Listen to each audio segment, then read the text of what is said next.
Bonjour à tous. En cette fin d'année, il est l'heure de faire un bilan sur l'actualité de ces 12 derniers mois. Pour cette deuxième chronique, nous allons nous intéresser à l'actualité marquante des 6 derniers mois de l'année 2022.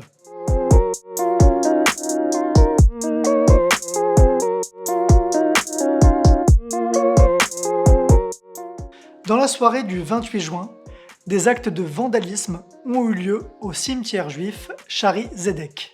Si une enquête avait été lancée pour déterminer la nature de ces actes, la question de savoir si ces gestes étaient de nature antisémite était dans tous les esprits. À cette occasion, Belle Jarnowski, directrice générale du Centre du patrimoine juif de l'Ouest, basé à Winnipeg, avait rappelé la nécessité de rendre obligatoire dans les programmes scolaires l'apprentissage de l'Holocauste. Il y a de moins en moins de survivants et de témoins de cette époque. Même si ça peut influencer le travail de mémoire des jeunes, il faut que les éducateurs et les éducatrices s'y intéressent aussi, avait-elle expliqué. Fin août, on apprenait que Cassie Assier avait été nommé directeur administratif du Bureau de l'éducation française.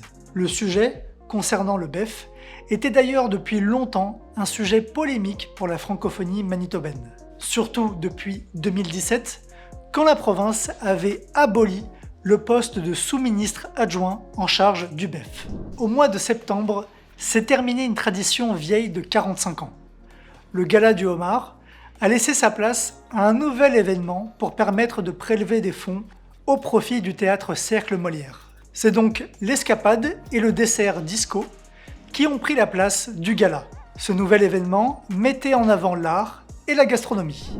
3 organismes francophones, la Société de la francophonie manitobaine, Francophone et Réseau Compassion, ont remis un chèque de 100 000 $ au Congrès ukrainien-canadien pour venir en aide aux Ukrainiens qui fuient la guerre et qui s'installent au Manitoba. Il y a du bon dans le monde.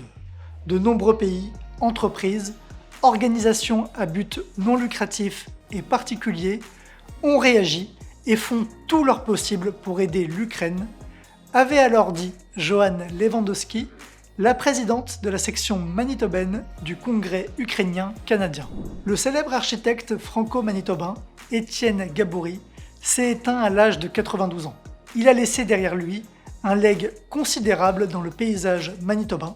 L'esplanade Riel, l'église du Précieux Sang ou encore le bâtiment de la Monnaie royale canadienne font partie de ses œuvres les plus connues. Ce qui frappait beaucoup chez Étienne, c'était sa simplicité.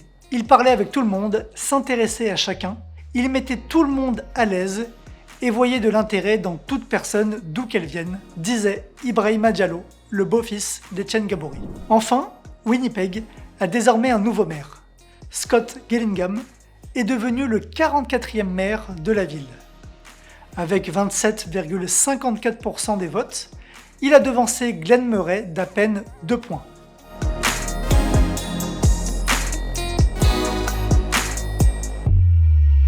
Du 24 au 29 juillet, le pape François est venu sur plusieurs lieux marquants de l'histoire du Canada.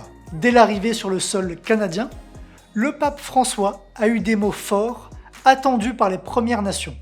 Depuis le cimetière de l'ancien pensionnat de Masquasis, en Alberta, le pape a alors dit « L'endroit où nous sommes maintenant fait résonner en moi un cri de douleur. » À plusieurs reprises, le pape a demandé pardon en reconnaissant les responsabilités aux différents niveaux de l'Église. Le 17 août, Statistique Canada publiait son recensement 2021. On y apprenait notamment que le poids du français s'était à nouveau amoindri dans tout le pays.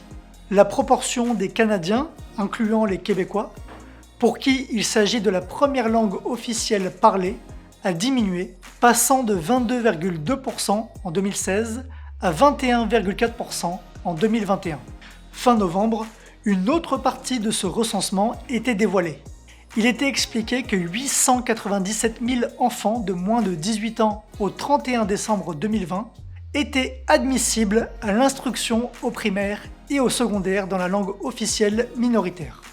Ces chiffres, les premiers du genre, permettront un portrait plus clair de la scolarisation dans les langues officielles minoritaires. Au mois de septembre, après plusieurs mois de campagne, Pierre Poilievre a été élu nouveau chef du Parti conservateur. Il a enregistré une victoire écrasante en remportant le scrutin dans 330 des 338 circonscriptions. L'actualité entourant Hockey Canada a fait les gros titres presque toute l'année.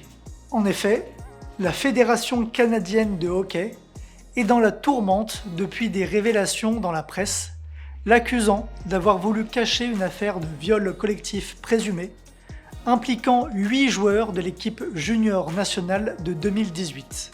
Au mois d'octobre, le président de la fédération, Scott Smith, et l'ensemble de son conseil d'administration ont finalement décidé de démissionner. Enfin, l'Assemblée législative de l'Alberta a adopté début décembre la controversée loi sur la souveraineté de l'Alberta dans un Canada uni de la première ministre Danielle Smith. Cette loi permet notamment au gouvernement albertain d'ignorer les lois fédérales qu'il juge préjudiciables, comme les mesures visant à réduire les émissions de son industrie pétrolière. Le vote de cette loi ouvre la voie à une nouvelle période de tension entre l'Alberta et le gouvernement de Justin Trudeau à Ottawa.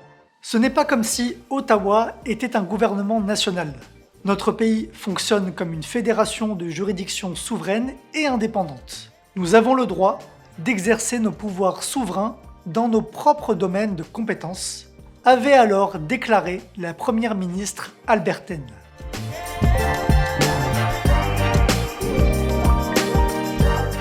L'été 2022 a été marqué par des événements climatiques extrêmes à travers toute la planète. Inondations meurtrières au Pakistan, sécheresse et canicules historiques en Chine et en Europe, pluies diluviennes aux États-Unis, les conséquences du dérèglement climatique se sont largement manifestées cette année. Nous nous dirigeons vers une catastrophe climatique à l'échelle planétaire si nous n'agissons pas avec rapidité et détermination, avait lancé le climatologue Stéphane Ramstorff à l'agence France Presse. Le 8 septembre, la reine Élisabeth II meurt à l'âge de 96 ans, après 70 ans de règne. Son fils aîné devient le roi Charles III. Cette annonce a été accueillie par une importante émotion partout sur la planète, notamment bien sûr au Royaume-Uni, où Élisabeth II était très populaire. Aussi, depuis plusieurs semaines, un mouvement de contestation a débuté en Iran. Cette vague de manifestations, née de revendications sur les droits des femmes, est sans précédent depuis la révolution islamique de 1979. Selon le rapporteur spécial de l'ONU sur l'Iran, plus de 15 000 personnes ont été arrêtées. Lula est élu pour un 3e mandat à la tête du Brésil en battant Jair Bolsonaro d'un peu moins de 2 points de pourcentage au second tour. À 77 ans, celui qui avait connu la prison pour corruption avant de voir ses condamnations annulées par la justice, a effectué un spectaculaire retour au sommet de l'État, au terme d'une campagne difficile qui a divisé le pays. Aux États-Unis avaient lieu en cette fin d'année les élections de mi-mandat. Les démocrates ont conservé le contrôle du Sénat et les républicains n'ont remporté qu'une courte majorité à la Chambre des représentants. Le parti démocrate du président Joe Biden s'était d'ailleurs félicité d'avoir limité les dégâts. Dans ce contexte, Nancy Pelosi avait annoncé renoncer au poste de chef des démocrates dans la future Chambre des représentants. Dans le même temps, Donald Trump avait lui officiellement annoncé sa candidature à l'élection présidentielle de 2024.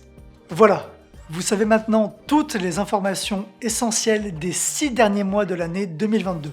On se retrouve en 2023 pour le retour des chroniques sur l'actualité de la semaine. Merci à tous, à très bientôt.